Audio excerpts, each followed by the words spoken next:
And that'll bring us nicely on to the US Open then. Matt Fitzpatrick becoming the third Englishman to win the US Open, and the second, obviously, with Justin Rose to win in the last 50 years. Yeah, well, and the other one's not far outside. It's 1970, I think it was, Tony Jacklin. And I think you don't know how far back you have to go for the next one. No, it doesn't happen. If that's it. Doesn't happen very often, does it? He climbed No. into the world's top 10 now as well. But like you say, you wouldn't have had him on your lips as somebody who'd be contending in two of them, because he was, it was very unlucky at the PGA Champs as well, wasn't he? And he's like a Zalatoris. He hasn't had a PGA Tour win, but he's pops up in majors and like he knocks on the door. He's solid, aren't he? Well, we're talking about them too. Fitzpatrick had 17 top 10s without a win, and that was the most on tour since the start of the 1920 season. And Zalatoris was second. Obviously now he becomes the top of that list with 16 top 10s without a win. Wow. But I seen somebody post basically that Zalatoris was 4 putts away or 4 strokes away from being a 3-time major champion. It's crazy, he's isn't finished it? second 3 times now. Has he? Yeah. The Masters, the Yeah. PGA. He finished second at the PGA, didn't he? Mito Pereira, was he? No, Pereira went to pieces, didn't he? I think he might have, yeah. I think he did finish second, yeah, one off the lead or whatever. Wow. And then obviously now he's lost by that putt that just didn't go in on 18. I know. So everyone goes on about his putting and how bad it is and all that, but he was dropping bombs on Sunday. Yeah, he's a good putter. It's just, I think under pressure with that stroke, you can see where like a few of the little shaky ones. You can see probably why he hasn't got it over the line. If you're looking at putting, do you know what I mean? If he gets a bit nervous, I don't think it's more of a problem for distance putting. I think it's more the closer ones, because there's so much movement. You can see the jitter and the movement, can't you? But some of them, like he was on the back 9 on Sunday there on 9-11.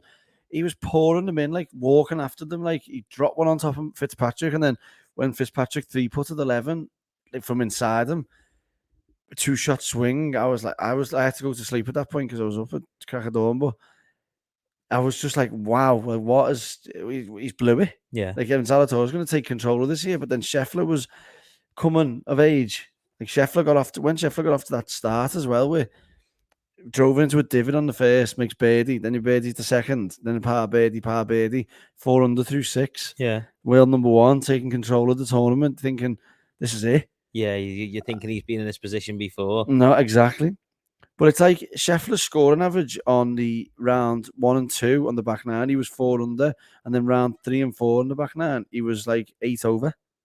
Wow. So it's a massive difference. Like sometimes we've said this in the past, though. I know obviously he's world number 1, so he probably doesn't think like this, but it could be a fact of he's played it so well, get a bit complacent. Yeah. And thinking, I birdied this last time, why am I bogeying it this time? Or of course, you've got the visions of good shots, and if you're just slightly off or you hit a bad tee shot, it's like, I was in the middle of the fairway yesterday. Yeah. It could be. That's what I think. You could be right there, exactly right. Yeah, exactly. But moving back, when we're talking about averages on the tour, interestingly, Matt Fitzpatrick, he's been using the speed training system called the Stack. Oh yeah, have you heard of it? No. So basically, what is it? It's like a sort of training program that you go into to build up, generate speed. So you use the different weighted speed sticks. Oh, and this Stack takes you through a program where you have to. It's quite methodical. You have to go through each step, and then it'll slowly increase your speed, So Matt Fitzpatrick started using it because remember he had that bit of beef with Brighton, not beef, but he made a few comments about Bryson, didn't he? About the speed. Anyone can go to the gym, and anyone can go to the gym, and all that. But then he come out and he said, obviously, if you can't beat them, join them, and that was his philosophy. Like he put his hands up, So he started using it, but then he got injured, and he put the injury down to potentially this training he was doing. But you could see in his game and his improvements, because he's so statistical, isn't he? He writes everything down, etc. He could see that the distance was helping with his game and with his scoring and stuff. But then when he moved away from it, it took a backward step. So the distance was shorter, the scoring wasn't the best, and now he's went full throttle with it. So this year he's gone full pelt with it. Wow! And in 2019, his driving distance averages was 287.9. That's quite short, though, isn't it, for the PGA Tour. Now it's up to 298.1, which isn't up there with your Rorys and your Champs and your Bryson DeChambeaus, etc. but his averaging this week was 310, and he was ranked 16th in the field. Yeah, he was getting out there, like up. Streetwood was getting up out past like Zalatoris ways. It was pretty big. This is it, yeah. So I think that's what he puts. Obviously, there's a lot more elements to golf than hitting the ball far. We know that. We spoke about it plenty of times, but it's just interesting to read about that and to point it out that, that's, I think, Chris Como, who is Bryson's coach, has said that like it's the best system that he's ever seen. Right, okay. Yeah, it's put together by a doctor. I can't think of his name, but there's like a lot of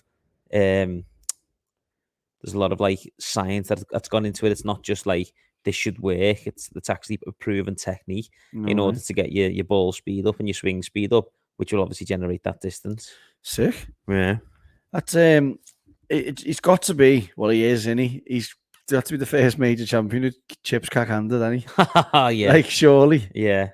I was speaking to Paul about that again. He was talking about like that's like a Pete Cowan thing, that to get your weight on the, like when you put cack-handed to get your weight down. Yeah. But he's just like carried on with doing the whole thing. That's just to keep the club head square, isn't it? So you can't do the flick. You can't thing. flick, yeah, because you obviously if your right hand comes through, whereas your left hand, it stays ahead. Just stays ahead of it, yeah. So it was good for Billy Foster as well, wasn't it? Seeing him just break down into tears, it was amazing, wasn't it? If you think the bags that he's had over the years, Seve, Westwood, Clark, he's never won a major championship. So for 40 years. Yeah, so for him, it was a nice touch. It was amazing. Obviously, one of the most famous caddies out there, and he's not shy to tell a story. He goes on different podcasts and things, doesn't he? So, and then there's obviously the history of that place as well, the country club. So obviously, you had Francis O'May, didn't we? Yeah.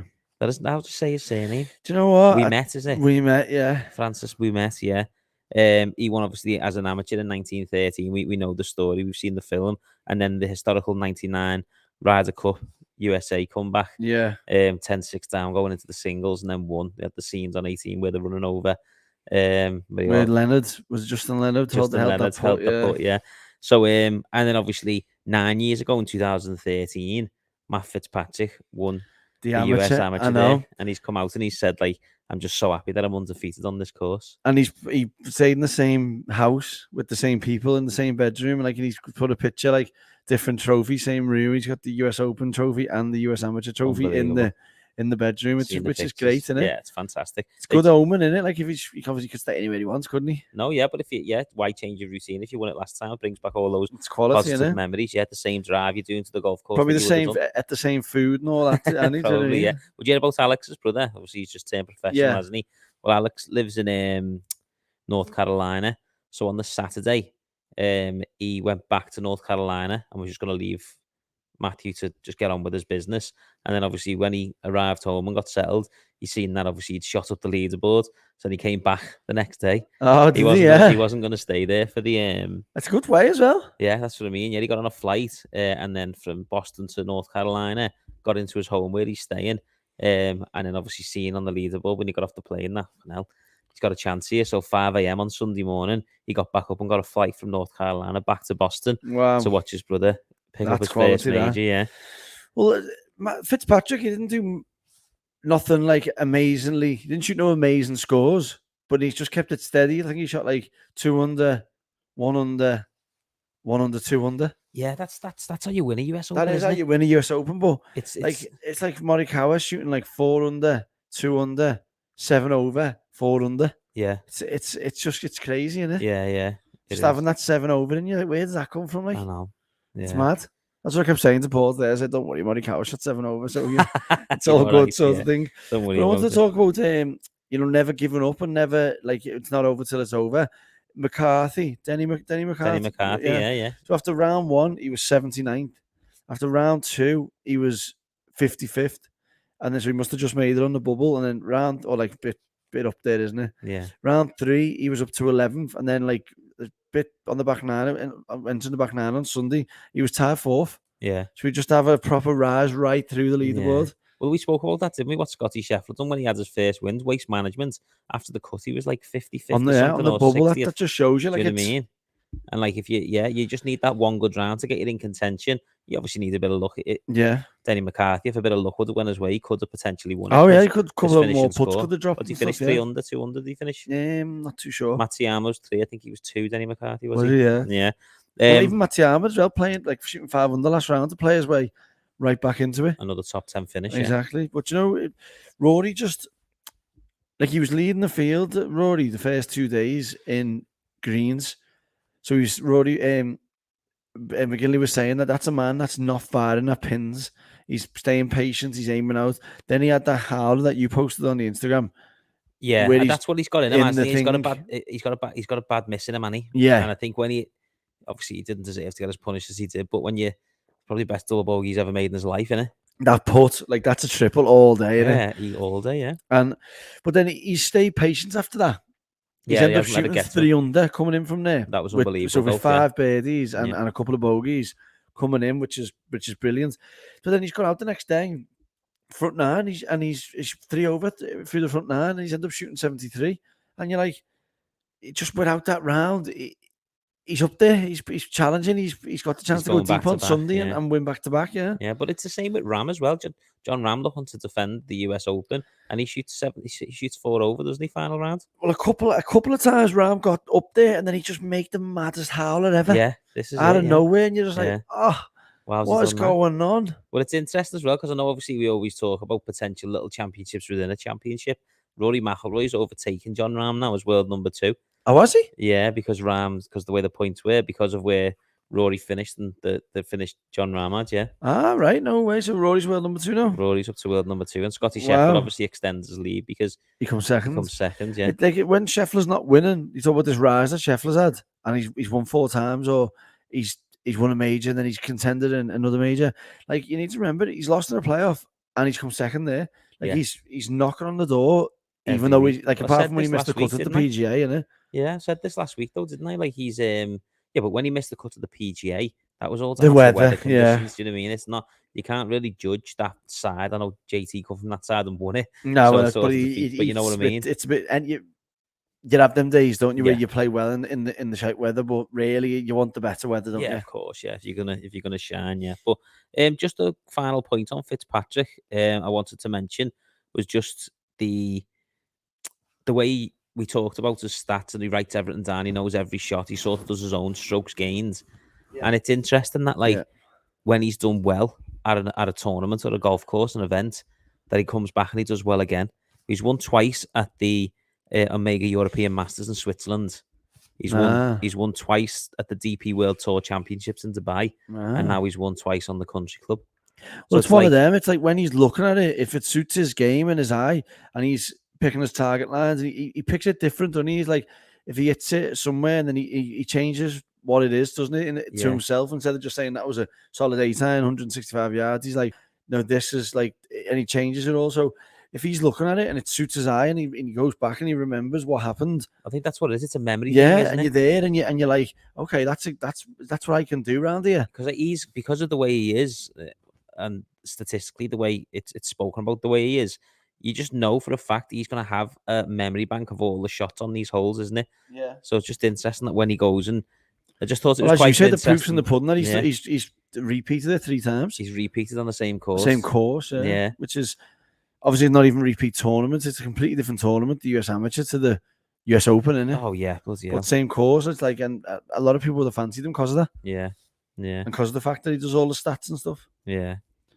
But it was a great tournament. Like, Zalatoris putting up another great thing, His tail come, won't it? Amazing by Fitzpatrick. His tail come, definitely. Of course, yeah. Like, he's too good, isn't he? Yeah. I think maybe more of like a PGA Tour event and getting through. Yeah, it's difficult to... Did he even win on the Corn Ferry last year? Did he? I think he did, yeah. Did he? Yeah, because I remember he got a few events, but he never had Corn Ferry status. He needs to win 3 times, or did he win twice and he needs to win again or something? Do you remember? Yeah, because he didn't get his... You needed to win. So Mito Pereira won 3 times on the Corn Ferry and got his PGA Tour card that way, didn't he? Yeah. And that's how he made it onto the PGA Tour. But with Zalatoris, he was getting sponsors' invitations and finishing top 10, wasn't he? Exactly. That's what he was doing. He was getting his opportunity and taking it. And obviously now he's got his full PGA Tour card. I think just shows you the different routes and opportunities that are available. There's more than one way to skin a cat, isn't there? There you go. That is indeed, yeah. As we say, brilliant tournament. Can't believe that's 3 out of the 4 majors done. I know. We're nearly wrapping up the season. That's scary, that. I know.